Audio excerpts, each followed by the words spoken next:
Over the last few weeks, I was able to finish a few series that I've been reading. Some of these series have just recently ended, while some others are some I was finally able to catch up on and finish. I would like to share some of my thoughts on these, but I didn't really feel like making a full video for each, so I figured I could just do it in one video for all of them. This video is gonna have a little bit more of a casual vibe to it, no script, I'm just gonna say what I think and be done with it. So with that being said, let's get into it. Before we get started though, I would like to welcome you to MangAnalysis, where I do little reviews of the manga I've been reading. If you like what you see and would like to see more, make sure to subscribe and leave a like, maybe even leave a comment. Let's get a conversation going. Since I'll be sharing my thoughts on the ending of the series, needless to say, there will be some spoilers, so keep that in mind. Okay, so we're gonna get started right away. And the first series that I want to talk about, I only have a few words for this one because it was very short. It was Daily Report About My Witch Senpai.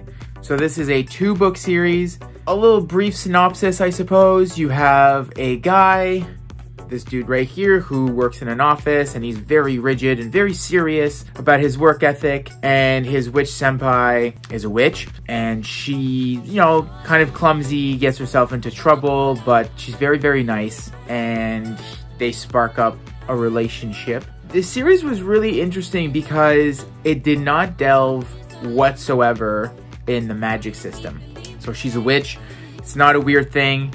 There are other witches. We don't really know much about them. We don't really know much about how they get their powers.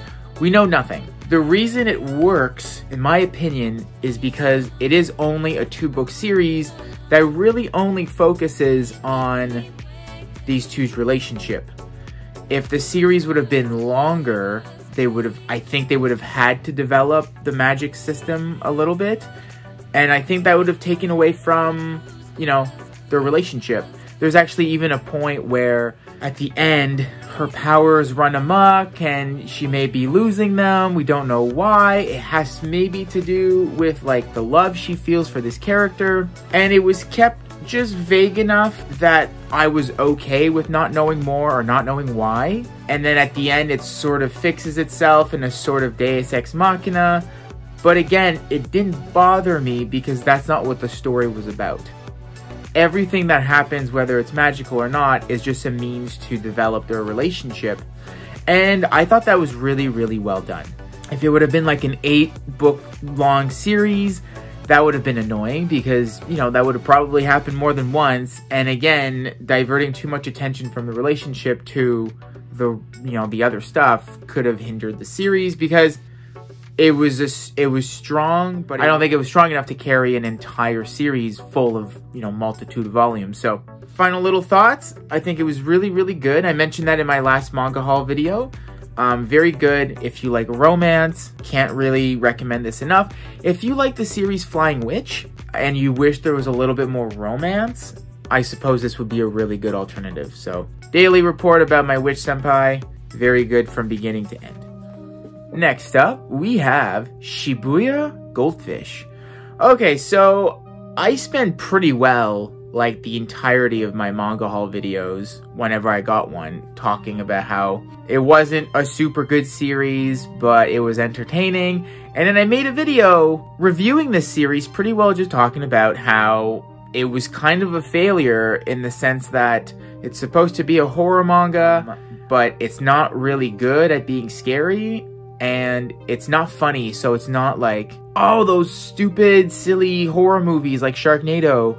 No, it takes itself kind of seriously, and the art is not super duper good. So it's kind of like, oh no, what's going on?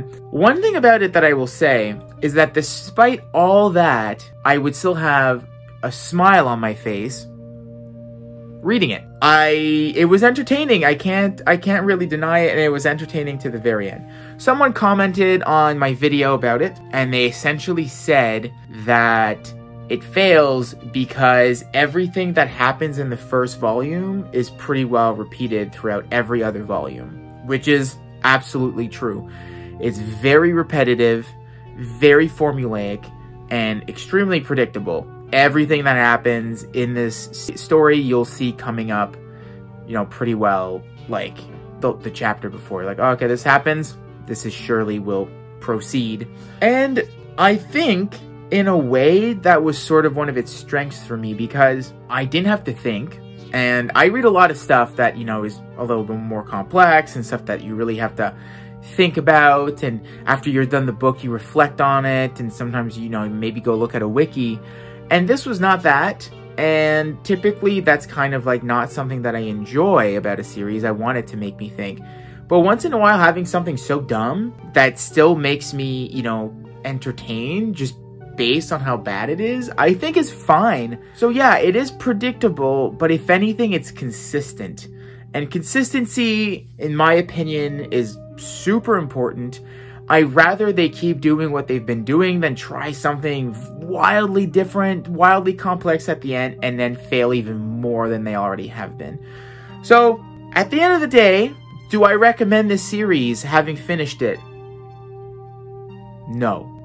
No, not really. If you're looking for something silly, if you're looking for something that you're okay, you know, just taking in and immediately throwing out, then yeah, I suppose I could recommend it. It's harmless fun, but no, if you're looking for something horror, this isn't for you.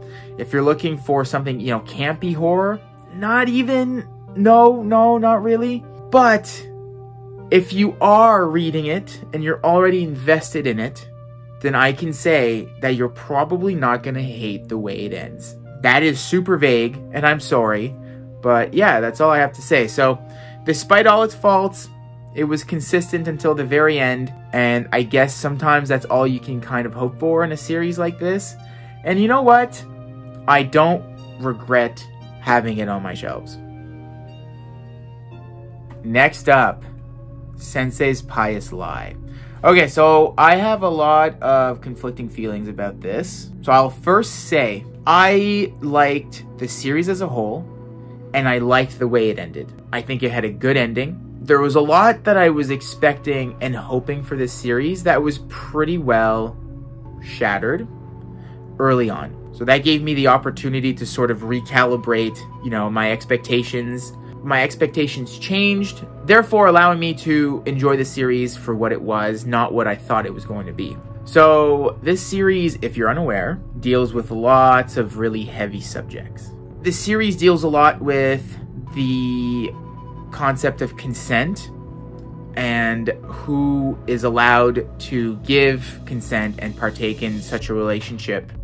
And that's where, to me, it sort of lost me a little bit. Because originally, you have a female character who has been sexually assaulted when she was younger. And sort of, in a way to protect herself, sort of labels all men as, you know, monsters, and men are only really capable of harming. But in the same way, at the same time, she still, despite feeling that way, she still blames herself. Which I think, unfortunately, is, you know, a lot of women who get sexually assaulted tend to blame themselves, you know, like, is it how I acted? Is it what I wore? Which is absolutely horrendous and fills me with nothing but sorrow. But it's an unfortunate reality. So at first, that's kind of how it opens. And essentially, a male student of hers comes out and says that he was sexually assaulted by a woman, and she just can't believe it. She essentially tells him, you know, like, you're wrong for feeling that way. You guys are the problem. You wanted it, or you didn't, you know, it was your fault, essentially. Because if she starts believing that men can also be victims, then it shatters her entire protective barrier that she's raised around herself, which would, you know, be earth-shattering and probably would ruin her forever. So at that point, I'm kind of like, ooh, that's interesting. That's a really interesting relationship. The thing that I don't like that happened is the teacher and the student develop a relationship, a romantic and nebulously sexual relationship, which to me sort of defeats the purpose, because an adult in a position of power and authority, by definition, can't really enter a consensual sexual relationship with a minor, and especially one of her students. So that bothered me. It sort of kind of ruined a little bit of what I was expecting the message of the story to be.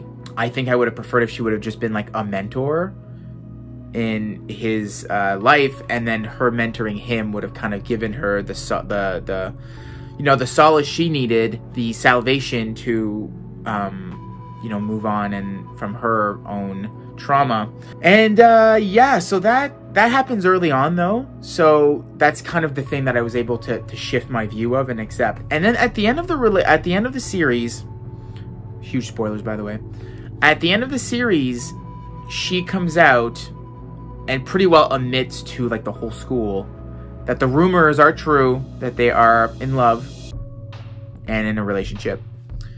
And people are like, oh my god, that's crazy, oh no. And then they like, you know, let's slut shame her, which is not cool.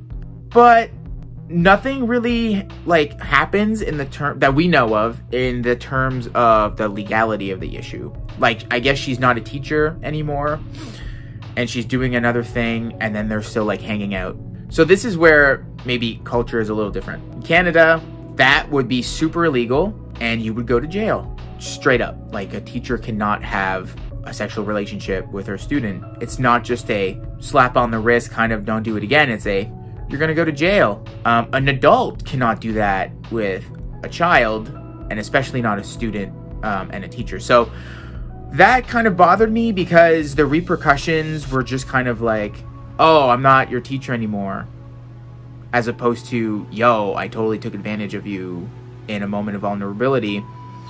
So that kind of thing left a little bit of a sour note in my mouth, TBH, like, to be honest. And then the other thing that was weird is, so the guy that sexually assaulted her is a big character in the series, and he's an absolute pile of garbage. And what I really liked is that at no time do they try to redeem him. Not really, anyway. There's a point where they give his backstory, and you're kind of like, oh, okay, so this is how he perceives women. Doesn't make it okay, but like you never sympathize, but you understand where he comes from, in a way, I guess.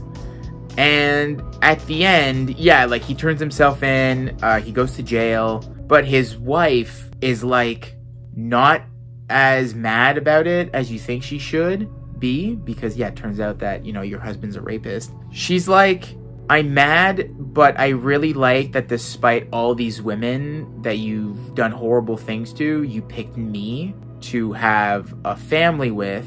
And I was like, what? What? So that was weird, but I wasn't as upset about that as like the whole teacher consent thing. So at the end of the day, it's hard to recommend this series as sort of a series of like hope for victims of sexual assault, in my opinion. I can't speak for, you know, people that have gone through that, because I have not. But as someone that's standing on the outside, I don't necessarily know that the lessons you'll take from this series is necessarily ones you can apply in real life. There's absolutely many things that I think were wonderful about this series, but if you're kind of looking for answers for something that you might have gone through, or just, you know, how it works or whatever, I don't know that this is necessarily where you'll find them. But other than that, I thought it was a really heavy story with wonderful art, really interesting characters. Like, despite the characters maybe being flawed, and you know what, that's realistic, like, right? There's tons of things about this that I think still worked really well. Like the characters were beautiful. So all to say, Senses Pious Lie, good stuff. Come in knowing that it tackles some things a little differently than I wish it would have had, but good stuff. Inside Mari, so 9-book series that I just finished by my boy, my absolute lad, Shuzo Oshimi. Okay, so first off, I just want to say that there is a author note at the end of this book that I think gives a lot of context and importance. So I'm just going to read it. In the afterword for volume 1, I wrote that I want to be a woman, but I don't want to become a woman anymore. While creating this manga, I found the woman inside of me. I found the man inside the woman, the beauty inside the ugliness, and the reality inside the fantasy. I hope there are no boundaries inside of you. Thank you for reading this. I thought that was incredible, and it added so much richness to this series. And also, I think it adds a little bit of context to his other series, Welcome Back, Alice, which is about a character that may or may not be trans. We don't know necessarily how they identify. However, yeah, there's a lot of that. So, just a brief overview of Inside Mari. You have a character who is kind of like a loser, a lowlife, a dropout, and all he does is play video games and watch porn in his room.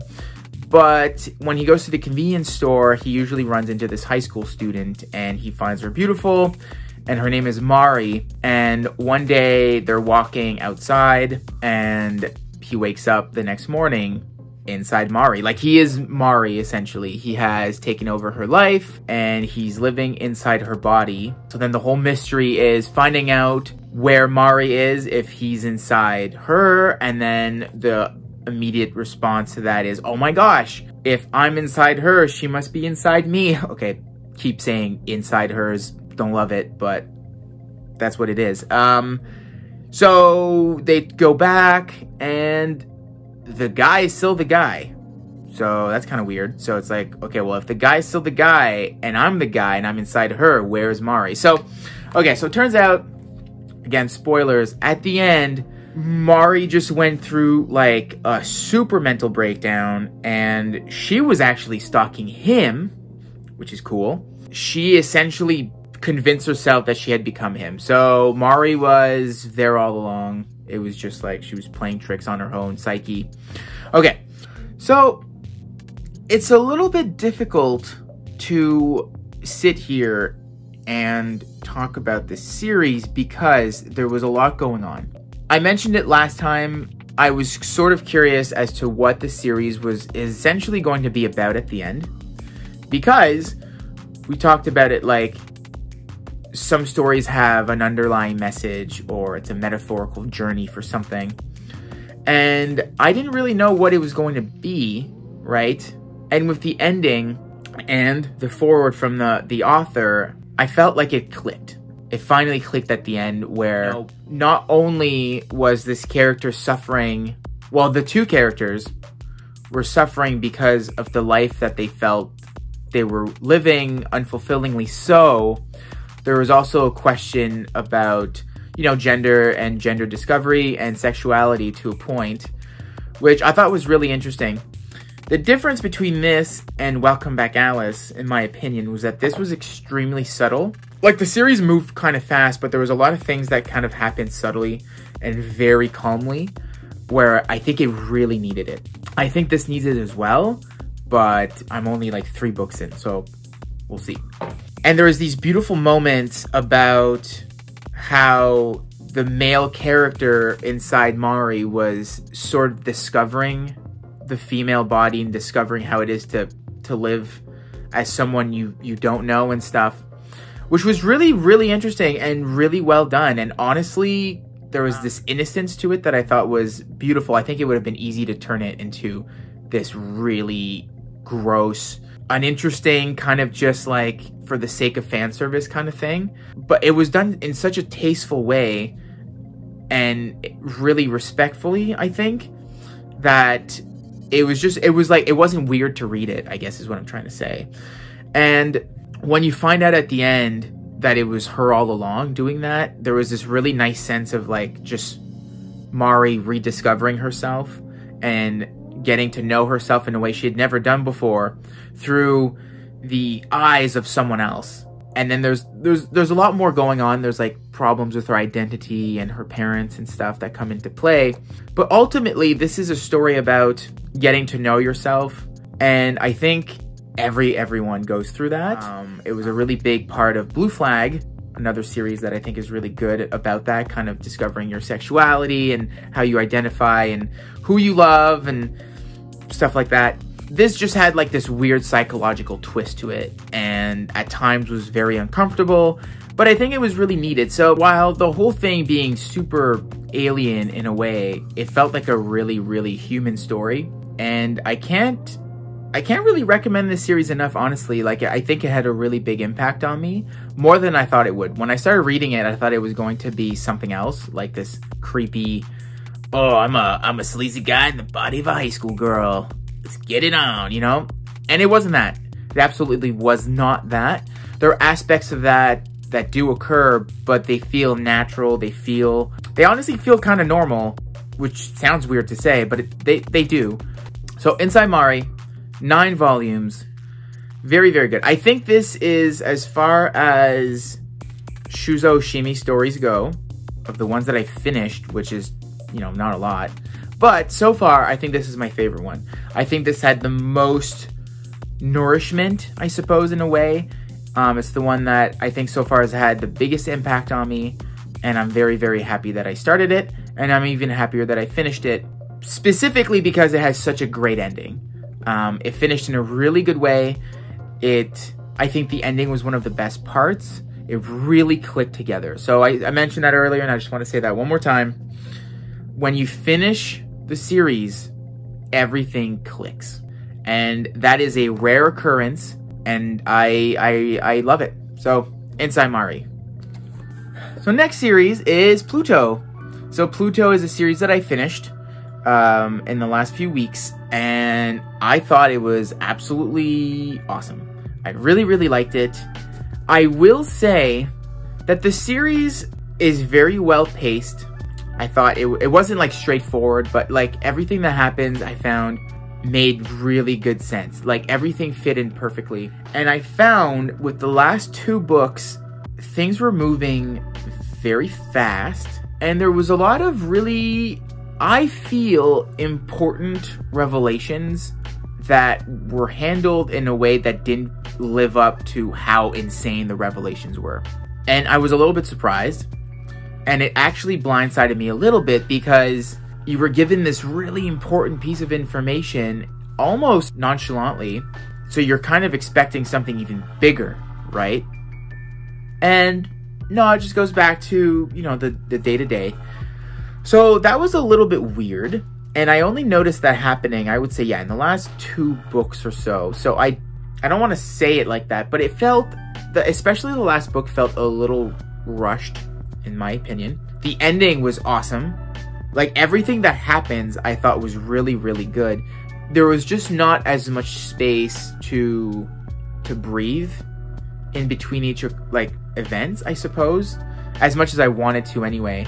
I'm someone that doesn't mind when main characters perish, and there's this really fun thing where, like, all these big robots are dying one by one, and then you have, you know, the main character, Gesix, for a lot of the series. You're like, okay, well, he's not gonna die because he's the main character. And then he dies, and the series completely shifts. You're following a new character, well, another character, and it's kind of it's weird, but it's really, really well done. So yeah, Pluto was an excellent series. I think it's still, after finishing 2 of Urasawa's series, I think this is probably the easiest to get into. It's just like a cool murder mystery about who's killing these robots, which I really like murder mysteries, so it's really up to my alley. So Pluto, absolutely cannot recommend it enough if you like that style. It's a very, very fulfilling story. From beginning to end, I felt like I was where I wanted to be, stringing me along perfectly well and keeping me on the tip of my toes. I just wish maybe the ending would have had a little bit more breathing space, I suppose, but that's kind of vague, and maybe that was just me. So, Pluto. And finally, Monster. So I think I could talk a good hour just about my feelings about Monster, but I don't want to, and I'm gonna not really give spoilers for this series because I really want to encourage anyone to have the same experience that I did in coming in pretty blind. Not blind, but you know. Okay, so I have to say that I think this is one of my new favorite series of all time. If I redid the favorite completed series, this would most likely be in the top 3. I thought this was like a pretty well perfect series. And it was long, and it was thick, and it had so many opportunities to, you know, stumble along the way, fail here and there, and it didn't. I really do believe that pretty well everything it did or tried to do was a success. What I want to talk about isn't about the main character. I don't want to talk about Johan and how a perfect villain he is. I don't really want to talk about, you know, like the pacing. What I want to talk about are the side characters. I have never ever read a series that made me care about its side characters the way Monster has. There are so many interesting characters that get brought into this series, and every time it's like you're going to be dealing with, you know, Tenma, the main character, and then all of a sudden you're just brought into the shoes of this other character, and you get to know where they're from, you get to know about them, you get to see them in their own environment or dealing with their own things before they get brought into Tenma's path. It doesn't happen all the time, but it happens a few times. And the importance that had on the story was awesome, but the impact that it had on how I viewed those characters was so cool. Because by the time they were dealing with Tenma's quest, or the main plot, I already cared about them. Like, I was already invested, I was already interested, I wanted to know more, and being brought into the main story developed them more. And sometimes you didn't really see development, but you didn't really need it. You just needed their contribution, and their contribution was always stellar. And sometimes he would bring in characters that that were not nice or whatever, but they were so well written and so well fleshed out that they felt heavy. Like, they felt like they had weight behind them. They felt like they had real flesh. And again, that is really, in my experience, super rare, right? Because the story is so heavy and like already, and Tenma is going through such a crazy journey that you don't think there would be room for all these characters. And I think if they wouldn't have been developed as much, they wouldn't have worked. But by putting even more time, more space than there already is, it kind of does a full circle where, like, yes, now they fit because they've been so fleshed out. And that was great. Like, there's Zimmer, who's like one of the coolest characters ever, and then there's Martin, who's a character that doesn't have that much screen time, but his impact on this one character was so powerful, and the impact he had on me was amazing. And there's all these horrible, like, Nazis that were just like, damn, man. Like, I never thought I wanted so much context for why a Nazi's holding children in captivity, but damn, give me more of it, you know? So, yeah, Monster is one of those series that had a really big impact on me. And in a way, you know, like, starting new series is hard not to compare them or wish they were a little bit more like Monster. Like I mentioned before with Shibuya Goldfish, not every story needs to be stellar or even, like, good. It can just be entertaining. But this is the polar opposite. It's just, I felt like I was reading something important, which sounds weird and sounds a little vague, but I think if you've read it, I think you'll agree. Like, this feels like more than just a manga series. It feels more than just like this feels like something people should teach about. Seriously, like, I took a comic book class in university and we talked about all these comics, these comic series and these artists that had a really big impact. And, you know, what, 7 years later, I'm here kind of like wondering why this wasn't in that class. And it's not like the guy didn't talk about manga or anything. He talked about, you know, like Toriyama and all the, you know, actually talked about Tezuka.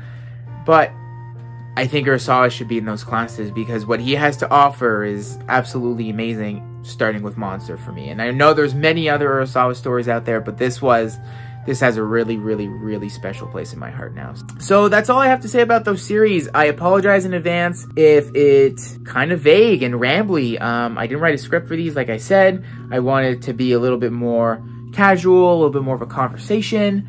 But thank you so much if you're still here. And we're gonna go to the outro, so cheers.